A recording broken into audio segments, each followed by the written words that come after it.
Yo, welcome back to Friday with Friends. It's your boy, Brother Guy. We're back again with another UFC preview. It is UFC Fight Night Brazil. Charles Oliveira taking on Mateusz Gamrot for some lightweight contendership. It will be live this Sunday, which is, let me just get that for you on screen. It is the 12th of October at 1 a.m. South African time. The prelims will start at 10 p.m., which will be on the Saturday, which is the 11th of October. South African time, and we will most likely be doing a live for that. We're still in the works to decide what we're going to do there, but chances are we probably will do a live. But before I get into this preview of this fight card, please drop a like on the stream, share, comment, let people know that we are popping off here at Fighting with Friends. We want to get all of you involved in the banter as well. So yeah, just get involved in the comments. Let us know your opinions about this fight card. I'm sure you have a lot to say about Charlie Olives. Everybody seems to count him out because of his last fight against Ilia Topuria. It's like, this whole thing of he's coming back too soon. He got KO'd pretty badly, and now he's here. So yeah, let's get straight into it. As always, we will start at the top of the fight card. So let me just bring that up for you. Let's go. Okay, in the main event, like I said, we see Charles Oliveira taking on Mateusz Gamrot. I'm going to give you some numbers for this fight. Charles Oliveira is 35 years old. Thought he's much older than that. He's been fighting for so long, but 35 years old. He's ranked number 4 in the lightweight division. His record is 35 wins, 11 losses, and zero no contests. He's got 10 wins by KO, 21 wins by sub, and he lost to Ilia Topuria by first round KO in his last fight. That was just nasty. And he obviously Topuria is the current lightweight champion.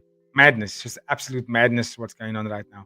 Mateusz Gamrot, on the other hand, he's 34 years old. He's currently ranked number 8 in the lightweight division. His record is 25 wins, 3 losses, 0 no contests. He's got 8 wins by KO, 5 wins by sub, and 3 first-round finishes. He beat Ludwig Klein by unanimous decision in his last fight. Obviously, the man wasn't really, on the up and down situation. He lost to Dan Hooker before that. Beat Rafael dos Anjos before that. So yeah, bit of a topsy-turvy career if you think about it. Charles Oliveira has been on the top of the heat for so long. I think this is the first time in a long time that he's been outside of the top 3. So quite interesting anyway. Obviously before losing to Topuria, he beat Michael Chandler, and then before that he lost to Arman Tsarukyan. But also been up there with the top guys. You know what I mean? So anyway. Who do I think is going to win here? It's a big step up for Mateusz Gamrot. If you can think about where he's at, ranked number 8. Hasn't had a title shot yet. I think a win over Charles Oliveira does kind of catapult him into that situation of maybe going for a title shot. If you've been real for Charlie Olives, it's more of like if he beats Mateusz Gamrot, it kind of just leaves him at number 4. That's pretty much it. It doesn't guarantee him a title shot after this. It's more of like you kind of stay in the top 5. That's it. That's all you're going to get from this is a top 5 and a good paycheck. But still a big win. It will still be a big win considering that Mateusz Gamrot is kind of one of the guys that he's still kind of deserving for a title shot. A win over Oliveira is kind of banks that for him. You know what I mean? He might not get it, but it does kind of put him in the top 5, and then it goes from there. It's like, okay, but if after this win here, can make a strong argument for someone that can get into the title shot. So, like, if he wins this fight, he can call out like a Max Holloway, he can rematch a Dan Hooker.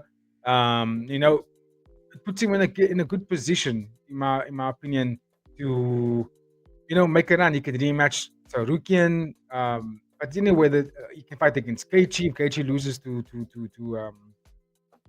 Topuria.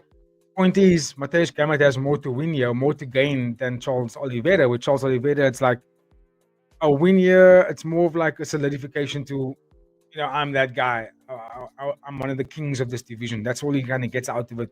I don't think the fans are frothing at the mouth to go, let's give Oliveira another title shot, considering of how he lost against Topuria. You know what I mean? I think it makes people go, they don't want to see that fight happen again. He might get KO'd again, and then that could be the end of his career. I think Oliveira's entering that stage of his career now where it's going to be gatekeeper of the top 5 situation. You know what I mean? That's kind of what we will see here. I'm surprised that they're giving him Mateusz Gamrot and not someone like Max Holloway. Since they have got history with each other, that would probably be the fight. But okay, big step up for Mateusz Gamrot. He's also forgot to mention is also Paddy Pimblett. Although he's not ranked in the top 5, but he's Paddy Pimblett. You know what I mean? He's kind of hanging in the wings there, but he's making good numbers and good waves and conversations to put himself in that debate. But okay, in terms of this fight, I I'm not too sure. I'm not too sure who wins here. I'll tell you why. Just because Charles Oliveira, if you think about the losses that he had of late, right? If you think about, I'm gonna ignore the Elliot Polio one because that wasn't really a fight. That was just a full on a shootout between two heavy hitters, and the one who got punched first was the one who got KO'd. So that's what we saw in that fight. Um, if you think about Oliveira's loss to Arman Tsarukyan, right? That was a loss because he got out wrestled. Lots of grappling, lots of chain wrestling, good submission game from Tsarukyan, and just was able to do that for 3 rounds against Oliveira and not take a lot of damage. If you think about the way Mateusz Gamrot fought against Tsarukyan, the amount of transitioning, the amount of reversals in that fight, especially because of the style of wrestling, right? That's the kind of style of wrestling that can beat Charles Oliveira. You know, you out wrestle him the whole time. You don't out jiu-jitsu him, just out wrestle him. Mateusz Gamrot can do that. However, if you think about how Mateusz Gamrot lost to um, Dan Hooker, right? Dan Hooker stayed on the outside. He stifled a lot of the takedowns. Okay, he gave up the first round because that was a very strong round for Mateusz Gamrot. Then they got to round 2 and round 3, and what did Dan Hooker do in that round? Those 2 rounds, he was able to stop the takedowns, use the reach advantage, stay on the outside, lots of keeps, lots of knees, and he made it difficult for Mateusz Gamrot to shoot on him. That became a boxing fight, and Mateusz Gamrot got tired over the round 2 and round 3 and lost the fight. Charles can do the same thing because he's the taller fighter. He is the better striker. He fights out on the range. Very good boxing, very good knees, in the clinch. Lots of good deep kicks, lots of front kicks. And I think if Oliveira keeps that going over the fight, he wins this fight. Charles wins this fight. It's in Brazil as well. He's going to get fired up with some crowd advantage. I think if Charles Oliveira utilizes his long range weapons, uh, avoids the takedowns, keeps his hips away, not necessarily pull guard. If Mateusz Gamrot shoots on him, don't pull guard. You know, get the hips away, throw a knee in there, throw an elbow, get him off you, get back to the front kicks, get back to the boxing. Mateusz Gamrot will, if he has to, stay in the boxing range because sometimes if you see Mateusz Gamrot, what he does is if he can't win on the takedowns anymore, he does play a very competent defensive striking game, which is stay on the outside, move laterally, pop out the jabs, throw a 1-2 combination, get out of the range again, start moving laterally again, wind down the clock, get into an exchange for maybe 10 seconds, get out again. And he will do that in the last round, stay out of danger, and win the fight. Granted that he obviously bagged the first 2 rounds. So that saying all of that, that makes it difficult for me to pick a winner because I just explained now multiple scenarios in which the fight could highly likely go. And it could favor either one. It all depends on whose game plan is going to be accurate here because both game plans will and can work against each other. That's the reality because that's how both guys have lost. They've lost to the other one style. Oliveira lost to Arman Tsarukyan, who fights like Mateusz Gamrot. Mateusz Gamrot lost Dan Hooker, he doesn't really fight like Charles Oliveira, but the build is the same. It's a tall lightweight, pretty big guy, really good outside boxing, really good front kicks, deep kicks, calf kicks, all on the outside. And that's the weapons that can beat Mateusz Gamrot. So again, it really comes down to who's going to deploy the game plan successfully, and is the other one going to be able to manage it or have a reversal in fighting in the middle of the fight? Are you going to adjust yourself, get around it? I don't know if Mateusz Gamrot has got another gear. I know he's fired up. There's more for him to gain out of this fight. And that could either make him go out there and put the performance of a lifetime, or it could make him go out there and become a deer in headlights, and blow his load too early. That's what could happen here. You could end up just not showing up on the night. And Charles Oliveira is more of the same, but he could either correct his wrong he did in the last fight, and also he's fighting in Brazil. You know what I mean? He's fighting in Brazil, so this could be a big, big, big win for him as well, in terms of a plus and a power up situation. So I'm gonna go Charles Oliveira, just because I think they're not that much older, they're not that much different in age. He's got more experience. He's held the title. He's been the champion. He only fought against champions in his last couple of fights. Okay, Almost we can easily the champion, but I mean he's number one. Um, he's got a better weapon set in my opinion in terms of he can strike better. He's got stronger jiu-jitsu. Right, he doesn't have the same kind of pedigree of wrestling. But Mateusz Gamrot's wrestling can only really bag him one and a half rounds. Being realistic, he gets tired after that because the wrestling that he does have, the style of wrestling that he does have, depletes him more than it depletes his opponent sometimes. And for me, that's a big risk. It's a high risk, high reward situation. I think if Mateusz Gamrot had good submission games and good ground and pound to make him more deadly with that wrestling. So yeah, I'm gonna favor Charles Oliveira ever so slightly, but I think he has more ways to win this fight. I'm gonna go with that. Even though I think that Mateusz Gamrot has got more to gain than Charles Oliveira in this fight over here. Just feel Charles is gonna go out there and he's gonna just remind everybody why he's still a top tier dude. Um, in the bantam, excuse me, in the lightweight division. Let me know your thoughts in the comments, please, and gentlemen. I'd love to hear what you think about this fight. Is Charles Oliveira finished? Is this fight going to be the mark of him no longer being the top tier of the division, or is he going to go out there and remind everybody why he's still considered to be one of the best pound for pound guys in the lightweight division? Let me know. We'll keep it moving.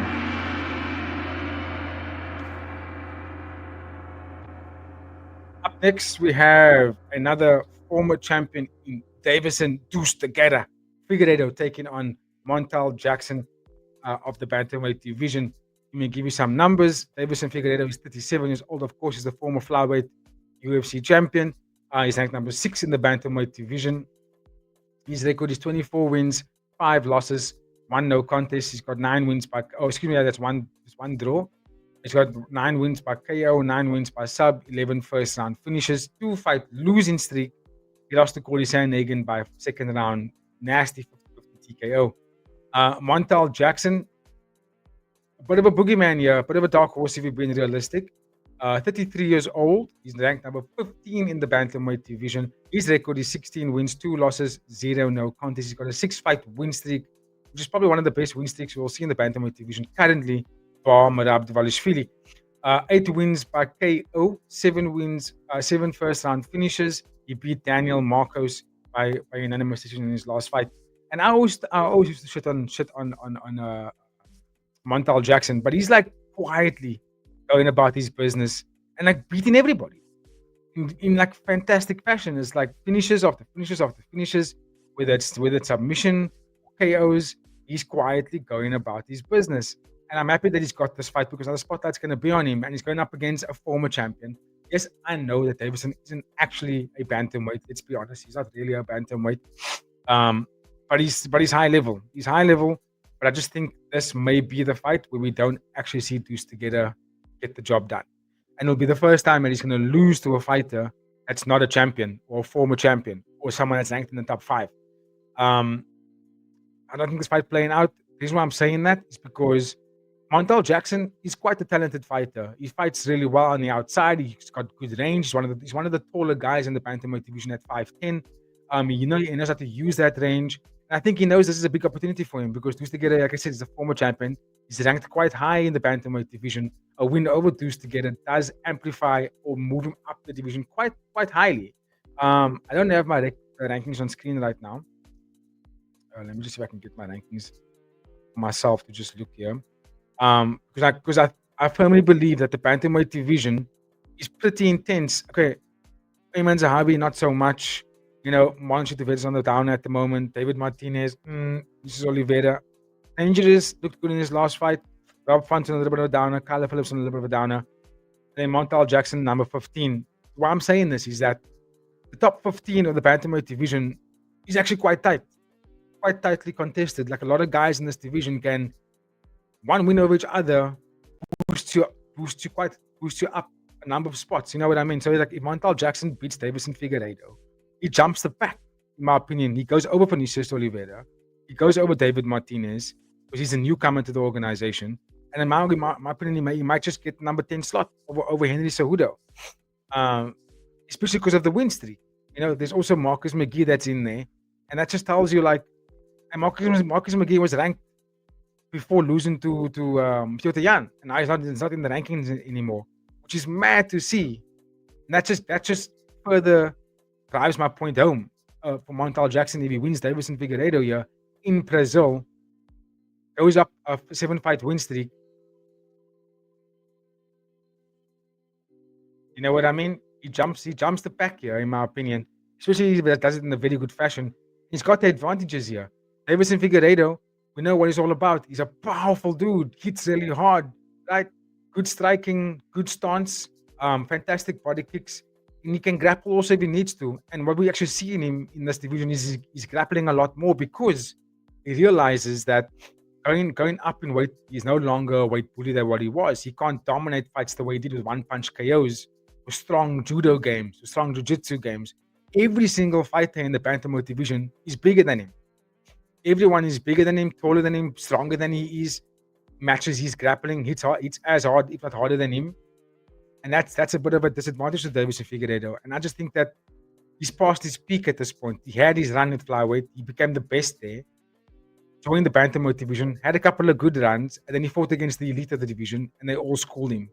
And I just think that Montel Jackson, although he's not the elite of the division, I think he might get the win here. I think there's a high chance he might get the win here. And it might just be on decision as well. Just what he might do here is that he'll be able to stay out of range, not necessarily get into Davison Figueiredo's range, and then fight on the outside, use the front kicks, use that reach. He can stand in positions where he can just throw out a jab and a front kick without worrying about being counted because Davison won't be in that range. In terms of grappling as well, I don't know if Davison can out grapple him. Davison may have a higher pedigree of grappling, but can he get there to a bigger man? I'm not so sure. So I just got Montel Jackson for the win here because I just think there's more advantages to him in the fight in this division. I also think that Montel Jackson will see this as an opportunity to stake a claim in the division, actually arrive. You know what I mean? So I feel like a lot of fans don't actually know about Montel Jackson because of he's been fighting on cards that are shitty hours of the morning, lots of apex cards. We don't see too much of him getting like prime spots. This is a co-main event for Montel Jackson. So that for me is like the eyes are gonna be on you now. You know what I'm saying? So I got Montel Jackson for the win there. If you got a different opinion and you think Davison Figueiredo is gonna get back into the win column, let me know in the comments, please. I'd love to get your thoughts. Especially if you disagree with me. That's what I love. I love to have debates and counter arguments because it makes for fun conversation, especially all in good spirits. Right? We don't need to be mean to each other. We can just have opposing views and still have very good conversations. But yeah, give me your thoughts, please, ladies and gentlemen, while I move on to the next fight.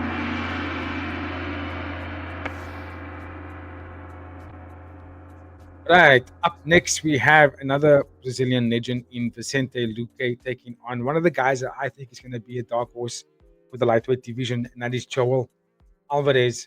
Um, Alvarez, excuse me. This is. I'm actually looking forward to this fight. And this fight card, honestly, is not that big. It's not that big of a card in terms of like great matchups that jump off the page.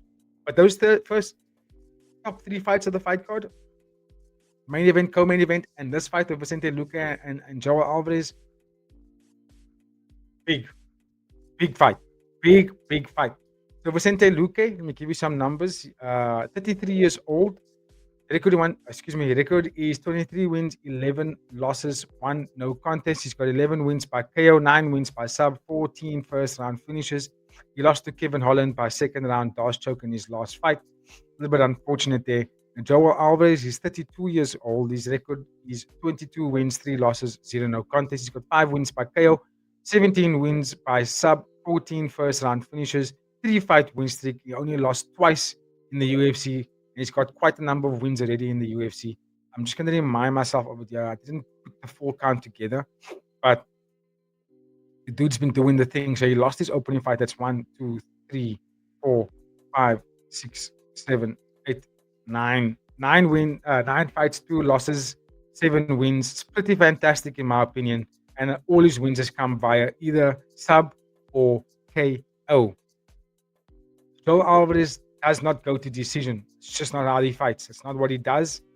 And he's one of the top guys. I think that's like he's like one of those guys that he's not ranked.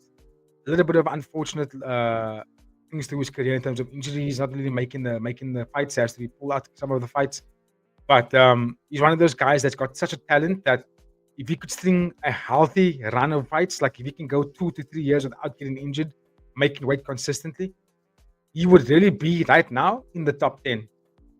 Honestly, he would be if he had not gotten these unfortunate runs of injuries in his career. That's how highly I rate this dude. I've watched enough of his fights to go. This is a motherfucker. This is a guy that can fight. Anyway, who I think is going to win here? I've got Joel Alvarez. Unless Luke is able to take him down and submit him, I don't see it happening. I don't know if that can even happen because Joel Alvarez is a killer. He is only a year younger, but he's almost 5 years younger considering his entry to the UFC. You understand what I'm trying to say? Like, Vicente Luque has been around for a while. Luque was part of the era when Wonder Boy was still in his prime. That's when Jeff Neal was in his prime. When we still had fucking T. Hood as a champion, Robbie Lawler in his prime. That's when Luque, he was part of that generation.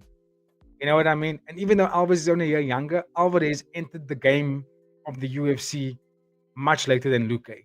So I think he's more of the new breed. Even though there's only a year gap, I think Vicente Luque is of the new caliber, in my opinion. So I just think, Alvarez is of the new caliber. So I've got Alvarez winning this fight, especially because Luque has been there, done that, and even though he's 33 years old only, I think his career has gone like this so much that I feel like for him to actually go like this consistently is a bit of a stretch. And losing to Kevin Holland was a big telling point to me because especially the fashion of how he lost that fight. Like, we all rate Kevin Holland, right? Big Mouth can fight. Big Mouth has got a really good game, jiu-jitsu and boxing, right? But not top tier to the point where we can say Holland is top 5 caliber of the welterweight division or lightweight division. I don't know if he's of that caliber. You know what I mean? We don't see it. We just don't see it enough. It's too up and down. So for Luque to lose to him in the fashion that is Luque's best game told me that, okay, Luque is at that stage in his career now where we're not going to see him string together a bunch of fantastic results and we're going to see him in the top 5 again of the welterweight division. I just don't see it happening. He's not even ranked anymore. After losing to Kevin Holland, he's got moved out of the rankings. Joel Alvarez thinks, in my opinion, he's like, okay, if I beat Vicente Luque, a UFC legend, where the welterweight division, if we're being honest, other than the top 5 guys, if you think about it this way, I'm going to name you some of the dudes, right? Carlos Prates, Michael Morales, that's number 9 and number 8. Joaquin Buckley, number 7. Machado Gatti, number 6. Usman, number 5. Edwards, number 4. Shafkat, number 3. Sean Brady, number 2. Bilal Muhammad, number 1. And Jack Della Maddalena, the champion. Other than that top 9 guys, below them, we have Colby Covington, Gilbert Burns, Jeff Neal, Daniel Rodriguez, Gabriel Bonfim, and Kevin Holland. And what's his name was there also not too long ago, Michael Venom Page.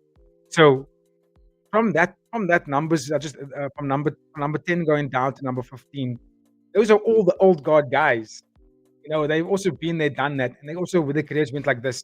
Gilbert Burns is on a losing streak. Jeff Neal on a losing streak. Colby Covington, I don't know what the fuck he's even doing in the UFC. Daniel Rodriguez, old guard. Gabriel Bonfim, he may be new to the game, but like, I don't know if he's even going to get to the top 5. Kevin Holland, up and down. He might be fighting middleweight next again.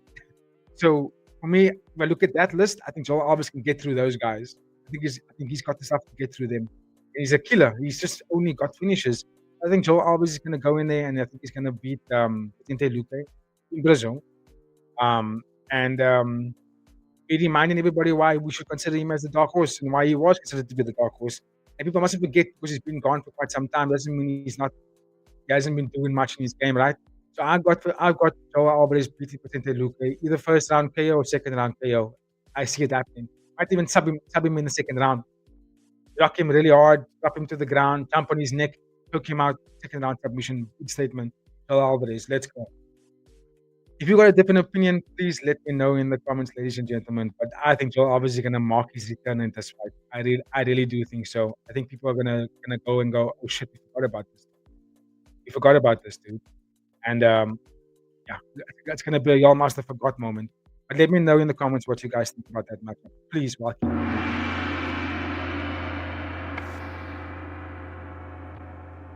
Up next, we got some heavyweight MMA, and we see Jonata Denise taking on Mario Pinto in the heavyweight division. This is a fun fight actually because these two guys love to get some KOs. Jonathan Dennis is 34 years old. His record is 9 wins, 1 loss, 0 no contest, 7 wins by KO, 6 first round finishes. He beat Alvin Hines by unanimous decision in his last fight. The only fight he actually had by unanimous decision, I think. Mario Pinto, 26 years old, fighting out of Portugal. His record is 10 wins, 0 losses, 0 no contests. My guy's undefeated. 6 wins by KO, 1 win by sub, 5 first round finishes, and he beat Austin Lane by second round KO. Nasty KO, by the way. So who do I have winning here? I don't know. This is going to be one of those rock'em sock'em kind of fights. Can't say much on it. I think a win for either one of these guys. More for Mario Pinto does catapult his career, especially when we think about the heavyweight division that's desperate for more contenders. I think if both these guys go in there and put on a show for the fans and also for the bosses of UFC, I think they're going to get like some kind of priority from Dana White and co. And if I'm going to give a pick here, I'll toss a coin. I don't have a coin on me right now, but I will take this. I'll take this coaster. Heads, Jonathan Dennis. Tails, for Mario Pinto. Let's go. Let's go. Here we go. Tails. So I got Mario Pinto by KO. I don't know what round, but I got Mario Pinto by KO. That's how I look at this heavyweight fight. It's going to be one of those kind of matchups. I can't point out any sort of X's and O's in terms of like who's got the better boxing, who's going to be the slicker fighter. I think Pinto is a dangerous dude. I think he's got sharper boxing. He's taller. But Jonathan is the kind of guy that can make any fight fucking ugly. You can have the best boxing in the world. He's the kind of guy that will go in there and make it so ugly for you. You won't even have time to even set up your fancy boxing. But let's see. It's a heavyweight fight and it takes one punch to KO each other. So, yeah, that's just how I feel about that fight. Give me your thoughts. Let me know. I'd love to get your opinions. Also, drop a like on the stream or on the video. Share, comment again. Gimme. Let's go. Next fight. Okay, we've got some featherweight MMA and we got Lucas Almeida. Ricardo Ramos. I don't know why I look at that Lucas Almeida. We've got Ricardo Ramos taking on Khan Offley, who I think he lost the Ultimate Fighter to my guy, what's his name? Myron Santos. Yeah, cleared him pretty easily, which I thought was going to happen, by the way. I don't really rate Khan Offley, to be honest with you. I watched him all the way through the Ultimate Fighter and I wasn't impressed for the slightest. I thought he's one of those guys that just fights a very safe fight every single time. Doesn't really put himself in danger because when he does, he gets KO'd pretty easily. Ricardo Ramos, 29 years old. His record is 17 wins, 7 losses, 0 no contest, 4 wins by KO, 7 wins by sub, 8 first round finishes. He lost to Chepe Mariscal by unanimous decision. Khan Offley, 31 years old, obviously Tough House winner. His record is 12 wins, 4 losses, 1 no contest. He's got 2 wins by KO, 6 wins by sub, 6 first round finishes, 2 fight wins, a losing streak, and he lost to Muhammad Naimov by unanimous decision in his last fight. And before that, he lost to Myron Santos by a first round KO. And that's how I feel about him. I watched Khan Offley. I know he's got 6 wins, 6 first round finishes, 6 wins by sub. The thing that puts me off about him is that he loves to talk about this game of like, I want to take this guy's lights out, I want to smash his fucking head off, and he has this arrogance of like, I'm gonna go in there, I'm gonna beat this dude, and then he goes in there and he just a whole wrestling game. That's all he does. He just wrestles you, and then looks for a sub if he can. Doesn't always get the finish. You know what I mean? And that's kind of, and that doesn't why it bothers me, because I look at it as false advertising. Don't, when you get the mic, hype up how you're going to KO somebody and make a fight for the fans and go in there and be wild and, look to put on a show. And then you go in there and you just wet blanket people. You know what I mean? And then when you did fight against someone that does very good striking and good takedown defense, you look basic. You look like you look super basic, and I think that for me is bothersome, because like, again, it's false advertising. Ricardo Ramos is sort of kind of the same, although he doesn't really say much.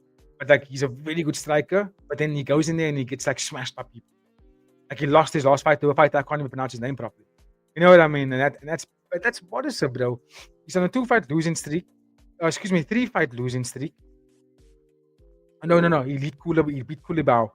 in the last 3 fights. He lost to Charles Jourdain, right? He beat Chavez. I don't even know who the fuck Chavez is. He lost to another guy that's not even in the organization anymore. He beat Bill Algeo. He lost to Lerone Murphy. Yeah, he's just losing fights, bro. And he was one of the guys that people were rating quite high at one stage when he was like burst onto the scene as this fantastic, brilliant jiu-jitsu striking kind of guy. But very much an up and down kind of fighter. I think if he doesn't get taken down, I think he wins this fight. He stays on the outside, uses his range, uses his good kickboxing and Muay Thai styles. I think he can get kind of out of there as early as the first round. But if he doesn't, and Khan takes him down in the second round, when they get to the second round, I give Khan the win. I think Khan wins the fight round 2 and round 3, because that's how Ricardo Ramos loses fights. He loses fights by just being nullified and being smashed when he's on the ground, because he doesn't know how to get up from the ground. He doesn't know how to reverse. He bursts quite a lot in the first round, and then he's tanked in round 2 and round 3. So it's a bit of a toss up for me. I don't want to pick Khan and support Khan, but in terms of fight styles, I think he has the exact fight style to go and beat Ricardo Ramos over 3 rounds. That's how I see this fight playing out. I see Khan hopefully winning over 3 rounds by unanimous decision. He might even get the sub if he can in the later rounds. I can really see that happening for him, but it's a bit of a stretch. But I'll go with him. I'm gonna go with Khan hopefully for the win, just because I've seen Ricardo Ramos lose so many times to a wrestler. So many times. He hasn't gotten around it yet. So yeah, I've got Khan hopefully winning this fight. Give me your thoughts in the comments if you got a different one. I'd love to hear your thoughts on that one as well. I'll keep it moving.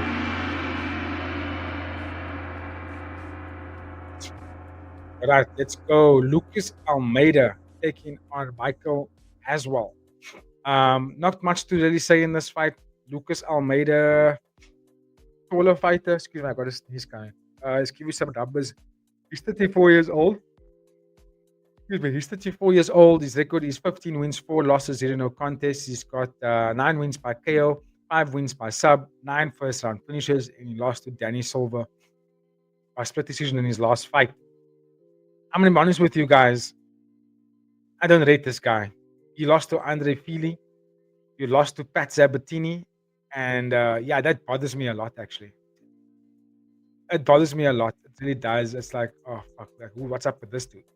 You know what I mean? Like, is he good enough? Like, what are his strengths? Like, what are his strengths, you know? And I'm not too sure what to take away from him. And then I watched Michael Oswald's debut fight against Balaji Oki. He didn't look good in that fight at all. He's 24 years old. Granted, he's still quite young. His record is 10 wins, 3 losses, 0 no contest, 5 wins by KO, 2 first round finishes. Again, Balaji Oki beat him by unanimous decision. Just dominated him in every round. Ragdolling him every single round. So I don't even know what his strengths are. Right? So this is also a toss-up for me. But I'm going to go with Lucas Almeida.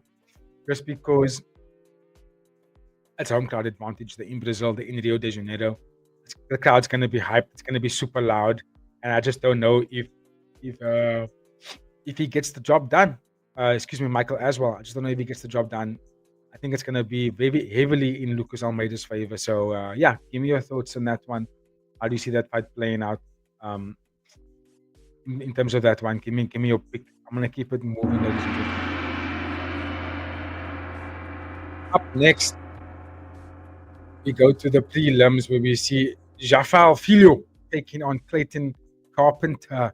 And again, home crowd advantage. I rate Jafal Filho quite high. I think he's a top dude. Good striking, very dangerous jiu-jitsu game. Grapples really well. And he's a bit of a threat. I know he's not ranked yet in that flyweight division, but because the flyweight division is pretty competitive once you get to the top 10. And Jafal Filho, for me, is one of the best unranked guys when it comes to flyweight division. He's 32 years old. His record is 16 wins, 4 losses, 0 no contest, 5 wins by KO, 10 wins by sub, 8 first round finishes, and he lost to Alan Nascimento by unanimous decision in his last fight, which is a little bit unfortunate because he's a very good guy, very good fighter. Clayton Carpenter, 28 years old. His record is 8 wins, 1 loss, 0 no contest, 2 wins by KO, 4 wins by sub, 4 first round finishes, He lost to Tajir Alan Bekwev by unanimous decision in his last fight. So what are we gonna get here? Clayton Carpenter, good striker, powerful puncher, likes to fight out on the range, can take you down if he needs to. I don't know if he wants. I don't know if he should be doing that in this fight. Um, Even though he's a high level grappler, I think the grappling is favor is going to favor Jafel Filio. So what that's going to mean is that Carpenter is going to fight striking. He might be boxing in this fight, because he's probably going to be very wary of the jiu-jitsu of Jafel Filio. And Jafel Filio is such an aggressive fighter that it's not often you see him take a back foot. He's the kind of guy that goes forward, and sometimes it's to his detriment, where he can get KO'd or get taken down, or walk into something quite heavy. But for the most time, he's always pushing the pace. He's always on top of the game, and he's always just in front of the game the whole time. So I've got Jafal Filho for the win here. Again, it's in Brazil. He's going to be super hyped. He's going to be aggressive. He's going to walk Clayton down, and he's going to put him on the back foot quite early. And everybody knows, if you put wrestlers on the back foot, they telegraph their shots. They telegraph their takedowns. And you can see it coming. So I've got Jafal Filho for the win here. I really do. I think he's the guy that's going to be better at striking. I think he's going to be better at jiu-jitsu as well. And I think he's going to be able to put the pace on Clayton, that Clayton's not going to be able to keep up with him. I honestly think that's what's going to happen here. But yeah, give me your thoughts. I'd love to hear your thoughts about that one. I've got Jafal Filho for the win here. But if you got a different opinion, you know where the comment section is. You know how to disagree with me. I love to hear it. But I'm gonna keep it moving. Just gonna talk about some of the other fights on this prelims, which start at 10 p.m. South African time. So yeah, we see some of you guys when we most likely do a live. It'll be nice, and then we'll catch you guys there. But if we don't do a live, that's okay. We'll get you on the recap. What am I doing here?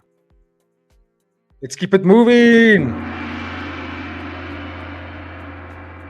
Some of the other good fights to watch in this fight card: Vito Petrino taking on Thomas Peterson. Don't know anything about Thomas Peterson, but Vito Petrino is a good striker, big heavyweight dude. Wasn't he fighting light heavyweight? But anyway, he's fighting heavyweight now. So let's see what he's all about. I know he's a very devastating power puncher, so that might be fun to watch. But I'm gonna move it to Walter Walker taking on Muhammad Usman. Battle of the younger brothers we have here. Obviously, you know, Walter Walker is the younger brother of Johnny Walker. And then Muhammad Usman is the younger brother of Kamaru Usman, Nigerian Nightmare. So some numbers for you guys. Walter Walker is 27 years old. His number is also ranked number 15 in the heavyweight division, which is quite good because he's a newcomer in the division. His record is 14 wins, 1 loss, no contest, 6 wins by KO, 4 wins by sub, 7 first-round finishes, 3-fight win streak. He beat Kennedy Nzechukwu by first-round sub. Fucking deadly red ankle lock on him. In fact, all of his last wins were via the same leg lock that he did on everybody. Muhammad Usman, on the other hand, he is 36 years old. His record is 12 wins, 4 losses, no contest. He also won the Ultimate Fighter season that he was on. 4 wins by KO, 2 wins by sub, 5 first-round finishes. He beat Hamdi Abdalawab by unanimous decision in his last fight. In fact, all of his last fights were quite interesting. He won it by unanimous decision, and then he lost the last 2 before that by unanimous decision as well against Peterson, who's also on this fight card. Thomas Peterson, who I just said I don't know anything about. And then obviously he lost to Parkins as well. So who do I have winning here? I got Walter Walker. I think he's vibrant, he's younger, he's fun, he's strong, good striking. He's bigger than Usman, he's taller, he's ranked, he's got dangerous jiu-jitsu. Muhammad Usman, what does he really have? Like, honestly, what does he really have? I've watched not all, but a lot of his fights throughout the Ultimate Fighter, and I wasn't that impressed, and that's why I didn't tune into some of his fights in the UFC, because when I watch some of his fights in the UFC, it's just like it's snooze fests all the time. So I've got Walter Walker for the win here. I think he's going to tap out Usman. He might even KO him in Brazil. It's going to be a big fight for Walter. I think he's going to go in there. He's going to beat up Muhammad Usman. He's going to put on a bit of a beat down on him. I really do think so. Not that Usman can always catch him. Heavyweight, he can always catch him. But I just don't see it happen. I think Walter's going to utilize that range, pop out the jab, pop out the deep, take him down, look for a sub, tap him out. Whether it's a choke or a leg lock, I think he's going to get it done, because no one's been able to deny him. I certainly don't think Usman's going to be the one that's going to deny him. I feel like maybe once we get higher up the rankings, Walter might struggle there. But right now, whilst the bottom feeders of the division, I think Walter is going to fuck up everybody until he gets to the top 10, top 5 of the division. But if you got a different opinion, please let me know in the comments. I'd love to hear your thoughts. Keep it moving. My final preview of this fight card, we have women's strawweight fight between Julia Polastri taking on Carolina Kovacevic. It's been such a long time since I watched her fight. I forgot to pronounce her name. She was such a mainstay, but I feel like her time is done. Her time is over, right? Julia from Brazil, 27 years old, young, vibrant, powerful striker, good jiu-jitsu. Her record is 13 wins, 5 losses, no contest. 4 wins by KO, 3 wins by sub, win, one win in the last 3 fights. Lost to Lupita by unanimous decision in the last fight. Carolina Kovacevic, she's 39 years old, which kind of tells you what era she comes from. All the fighters from her era are retired. Retired. They don't fight no more. Her record is 16 wins, 9 losses, no contests, 1 win by KO, 3 wins by sub, 3 first round finishes, so 2-fight losing streak. She lost to Denise Gomez by unanimous decision, and that kind of tells you where she's at this fight. Now, I think she can still put up a good fight against Julia Polastri.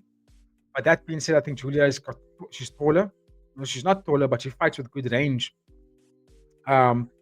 She's strong. She's very, very strong. I think she's got better jiu-jitsu than Carolina Kovacevic as well. So I think she's going to take her down and keep her there and dominate her there. She might not get the finish, but I think she's going to win the fight by getting to the ground and actually putting Carolina doesn't like to wrestle. She hates to wrestle. Doesn't have a good jiu-jitsu game either.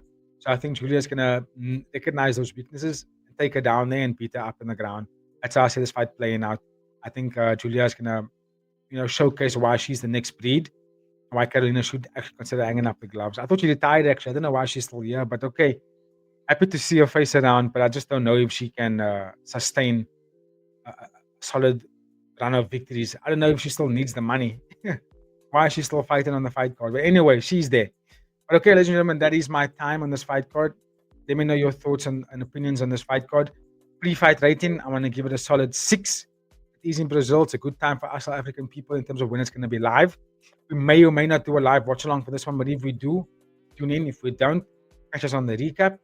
But for myself and the Fight with Friends team, please have a very, very good rest of the week.